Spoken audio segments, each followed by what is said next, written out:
आज हम क्लास 10 का बायोलॉजी का फर्स्ट चैप्टर जैव प्रक्रम पोषण पढ़ाने जा रहे हैं। पोषण एवं अन्य जैव प्रक्रमों को समझने के लिए आवश्यक है कि हम पहले सजीव और निर्जीव को समझें। सबसे पहले हम यह जानें कि सजीव क्या है और निर्जीव क्या है। इसके बीच के पहले अंतर को जानें, क्योंकि पोषण की आवश्यकता सजीव को होती है, निर्जीव को नहीं होती है। हाँ, अपने चारों अगर अगर देखें, गौर करें कि हमें विभिन्न प्रकार की वस्तु दिखाई देती है, जैसे आकाश, पहाड़, पौधे, जानवर, मकान, जमीन, चिड़िया, कीड़े मकोड़े आदि दिखाई पड़ेंगे। लेकिन इनमें से कुछ ऐसे हैं जो कि सजीव हैं और जबकि कुछ ऐसे हैं जो कि निर्जीव है। जैसे हुआ आकाश, पहाड़, मकान, जमीन, ये सब निर्जीव है क्योंकि इसमें न वृद्धि होती है न ये अपने वंश को बढ़ाते हैं। जबकि पौधे हुए, जानवर, चिड़िया, कीड़े मकोड़े ये सजीव है क्योंकि इसमें वृद्धि भी होती है और ये अपने वंश को बढ़ाते हैं। जैसे सभी जीवधारियों में जीवन की एक निश्चित व्यवस्था रहती है।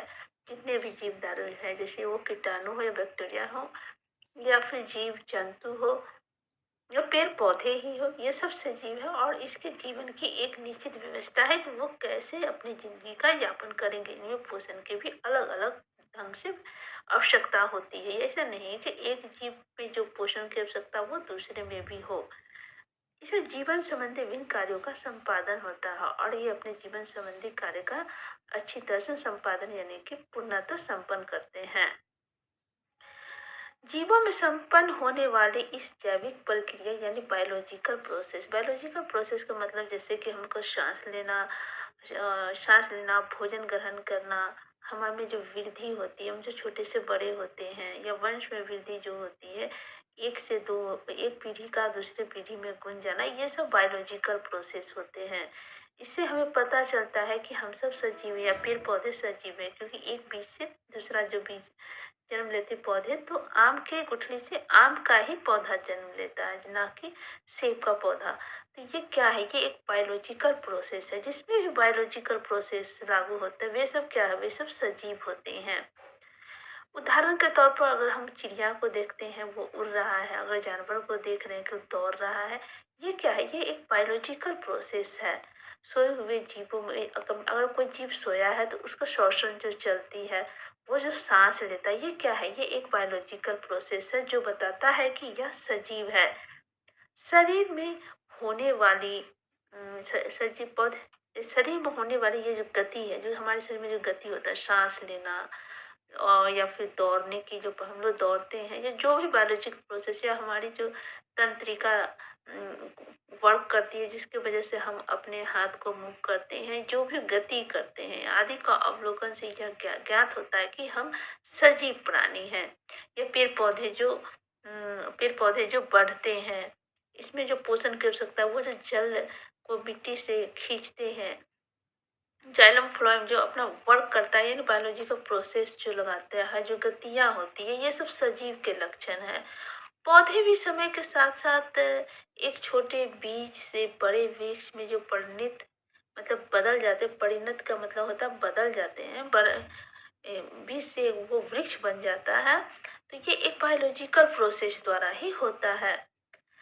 इसमें पेड़ के जो है जड़ में जो है जाइलम फ्लोएम अपना वर्क करता है, जिसके वजह से वह छोटे से बड़े होते हैं। इस प्रकार इसके बाद इसमें जो उत्तक है, अस्थाई उत्तक, विभोज्योतिक उत्तक, ये वर्क करते हैं, जिसके वजह से विभोज्योतक उत्तक की वजह से ही इसके पेड़ में वृद्धि होती है। ये कि जो कि एक बायोलॉजिकल प्रोसेस है, ये जो कि ये बताता है कि पेड़ पौधे भी जीवित है, इसे भी भोजन की आवश्यकता होती है। इसमें वृद्धि के लिए जो उत्तक है, सेल है, डिवीजन करने वाले सेल है, स्थायी सेल है। इस प्रकार जीवों में विभिन्न प्रकार की गतियां दिखाई देती है, लेकिन बहुत से ऐसे भी जीव हैं, कुछ कुछ ऐसे भी जीव है जिसमें वृद्धि, श्वसन आदि से संबंधित गतियां परिलक्षित नहीं होती। मतलब कि कुछ ऐसे भी जीव है जिसमें वृद्धि हो रही है, वह सांस ले रहा है, ये सब गतिविधियां परिलक्षित नहीं होती, मतलब पता नहीं चलता, दिखता नहीं है। जैसे वायरस, कीटाणु, बैक्टीरिया को ले लीजिए, ये सब सजीव है पर उसका श्वसन न दिखती है, उसकी वृद्धि नहीं दिखती, वो क्या गति कर रहा है, ये हम सब नग्न आंखों से नहीं देख सकते हैं। जीवों में पाए जाने वाली गतियां, जीव में जो गति होती है, छोटा से बड़ा हो जाना, उसका आकृति बदलना, उसका चलना, उसके साँसें लेना, ये जितनी भी गतियाँ, जितनी प्रोसेस बायोलॉजिकल प्रोसेस है, वस्तुतः आणविक स्तर पर होती है, जो कि दिखाई नहीं देता है। इसके अभाव में ही विषाणु या वायरस को सजीव वर्ग में तब तक नहीं रखा जाता, मतलब विषाणु और वायरस को तब तक सजीव में नहीं रखेंगे हम लोग, जब तक कि किसी जीवित कोशिका, मतलब ऐसी सेल जो जिंदा हो, लिविंग हो, मतलब जीवित कोशिका, जिसमें जिस कोशिका में कोशिका द्रव्य होता है वही कोशिका जीवित कोशिका होती है, और जिस सेल में कोशिका के अंदर कोशिका द्रव्य नहीं हो तो वो कोशिका जीवित नहीं होती, वो कोशिका मृत कोशिका होती है। तो जो ये सजीव है जब जीवित कोशिका को संक्रमित करता है, मतलब कि उस पर आक्रमण करता है, उसमें प्रवेश करता है, प्रवेश कर आणविक गति नहीं दर्शाते हैं, संगीत का आत्म गति नहीं रह सकते हैं। जीवन के संचालन में आणविक गति की आवश्यकता होती है। हम जो जीवन जीते हैं इसके संचालन के लिए आणविक गति, यानी कुछ ना कुछ हमारे अंदर गति होना चाहिए, ये आवश्यक होती है। आप जानते हैं कि जीवों का शरीर क्या चीज से बना हुआ है? इसका यूनिट क्या है? वो सेल है। सेल से उत्तक, उत्तक से अंग, और अंग से अंग तंत्र से हमारे शरीर की निर्माण होती है। तो मैं महत्वपूर्ण यूनिट कहा जाए पेड़ का या जीव का, तो वो क्या है? तो वो सेल है। सेल का बना है हमारा शरीर। जीवों का शरीर किससे बना है? पेड़ पौधे भी सेल से ही बने होते हैं। तो एवं और इस सेल में जीव दल में विभिन्न प्रकार के अणु पाए जाते हैं। सजीव एवं निर्जीव पदार्थों में सबसे बड़ा अंतर जो है कि कौन सजीव है कौन निर्जीव है, ये सबसे बड़ा अंतर है अणुओं का विन्यास एवं संयोजन की व्यवस्था, मतलब मोलिकुलर, मतलब अणुओं का विन्यास कैसे है, उसका संयोजन, मतलब कैसे संयोजित हुआ है। जीवित पदार्थ में अणुओं का विशेष प्रकार का संयोजन होता है। ये जीवित पदार्थ है उसमें अणुओं का विशेष प्रकार से, मतलब एक नया विशेष ढंग से संयोजन होता है, तो वो इस ढंग से व्यवस्थित रहेगा, जिसके फलस्वरूप जीवों का निर्माण संभव हो पाता है। और इसी के फलस्वरूप, मतलब इसी के पश्चात कहिए, इसी के फलस्वरूप या इसी के वजह से जीवों का निर्माण, यानी कि जीव जो बनते हैं, यह संभव हो पाता है। न्यूक्लियोप्रोटीन अणुओं के साथ अन्य तत्वों के अणु विशेष रूप से संयोजित होकर जीव द्रव का निर्माण करता है, मतलब सेल में जो जीव द्रव होता है, प्रोटोप्लाज्म होता है, वो जो बना होता है वो न्यूक्लियोप्रोटीन के अन्य तत्वों के विशेष अणुओं के संयोजन, मतलब एक साथ मिलने से जीव द्रव का निर्माण होता है। जो जीवन का मूलाधार, यानी कि जीवन का मूलाधार, मतलब जीवन का आधार है, मूल आधार। मूल आधार को का मतलब होता है मूलाधार, मतलब कहता है मेरे जीवन का मूल आदर्श क्या है, तो इसका मूल आधार जो है वो जीव धर्म है।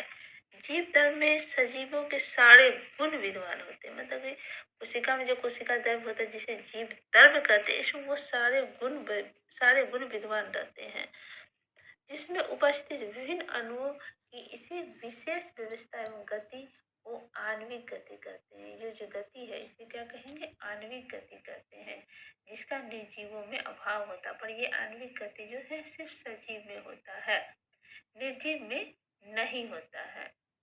अब है सजीव वस्तुएं एवं जीव प्रक्रम, मतलब कि ऐसे कौन कौन वस्तु है जो कि सजीव है और जिसमें जैव प्रक्रम, जिसमें बायोलॉजिकल प्रोसेस हो सकती है। तो जीवों में एक सुव्यवस्थित, यानी कि सही ढंग से व्यवस्थित एवं निश्चित, यानी कि निश्चित है कि ऐसा होगा, संरचनात्मक, निश्चित संरचनात्मक व्यवस्था होती है, मतलब कि अब वो गोलाकार है तो गोलाकार ही होगा, ये निश्चित है, निश्चित संरचनात्मक व्यवस्था रहती है। कोशिका सभी जीवों की रचनात्मक एवं क्रियात्मक इकाई है। तो सेल क्या है बताए ना, सेल से ही तक बनते हैं। तो इकाई क्या है? किसी भी जीव का रचनात्मक एवं क्रियात्मक का इकाई क्या है? किस यूनिट से बनता है? जैसे घर का यूनिट कहेगा ना ईटा है, उसी तरह हमारे शरीर का अगर यूनिट कहा जाए सबसे छोटा चीज क्या है, तो वो है कोशिका। कोशिका के अंदर भी बहुत कुछ होता है, माइटोकॉन्ड्रिया, गालिका है। तो पर अगर ईंट के अंदर भी तो बालू पाए जाते, कण पाए जाते, पर इकाई तो ईंट है, उसी तरह शरीर का भी इकाई कोशिका है। कोशिका के समूह से उत्तक, उत्तक से अंग, अंग से अंग तंत्र एवं विभिन्न अंग तंत्र मिलकर जीव का निर्माण करता है। जीवों में